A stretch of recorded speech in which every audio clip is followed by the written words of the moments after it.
আজ সকালটা শুরুই হলো আকাশের মুখ ভার দিয়ে। এদিকে আজই আমার এমন কয়েকটা আর্জেন্ট কাজ পড়ে গেল যে বেরোতেই হবে। তাই সকাল সকাল রেডি হয়ে ছাতা গোছাতে লেগে গেলাম।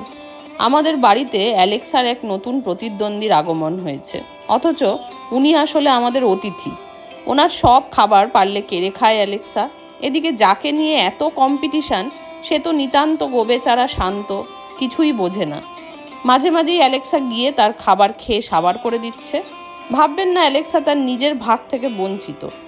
যাই হোক, বেরোবো বলে যখন এই 3টি নমুনাকে ভাবলাম রাখবো আমার নেইবার ফাহিম সুহানার কাছে, তখন অ্যালেক্সা গিয়ে ফাহিমের ঢ্যাঁড়সের বাটি ছড়িয়ে একাকার করলো। তারপর যখন বুঝলো বিপদ আসন্ন, তখন সেই ফাহিম দাদার পিছনেই তিনি গিয়ে লুকোলেন। এদিকে বেচারি সুহানার তখন জেরবার অবস্থা। সে অফিস সামলায় না এই মিনি ঝড় সামলায়। যাই হোক, এইসব পিছনে ছেড়ে আমি ফাহিমের সাথে ওর বাইকে করে বেরিয়ে পড়লাম। ও আমাকে নামিয়ে অফিসে চলে গেল, আর আমি লেগে পড়লাম কাজে। কাজ সেরে ফেরার পথে অভিরার জন্য মিও আমরে থেকে একটু আমদই নিলাম, যেটা ওদের নতুন কালেকশন। আর এই সব করে বাড়ি ফিরে দেখলাম সুহানার মাথার চুল তখন মোটামুটি তুলে দিয়েছে 3জন মিলে। ঘরে এসে ভাবলাম টেস্ট করে দেখাই যাক মিও আমরের নতুন অ্যাডিশনটা। কিন্তু কনফেকশনারির দোকান থেকে কেনা বাঙালি মিষ্টি নিয়ে আমি খুব বেশি আশাবাদী ছিলাম না, তাই বলা ভালো হতাশও হইনি।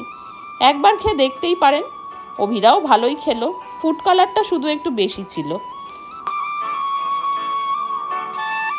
আমরা খেলাম যখন, অ্যালেক্সা ফিনিক্সই বা বাদ থাকে কেন বলুন। তাই ওদেরকেও খাওয়ালাম একটু ডগ ফুড। ফিনিক্সের বাবা মাকে অ্যাকচুয়ালি একটা কাজের সূত্রে কয়েকদিনের জন্য বাইরে যেতে হয়েছে, তাই তারা ফিনিক্সকে আমাদের কাছে রেখে গেছেন।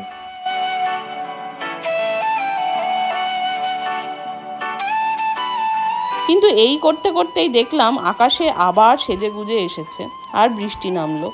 আর এইভাবেই কেটে গেল আমাদের আজকের সকালটা।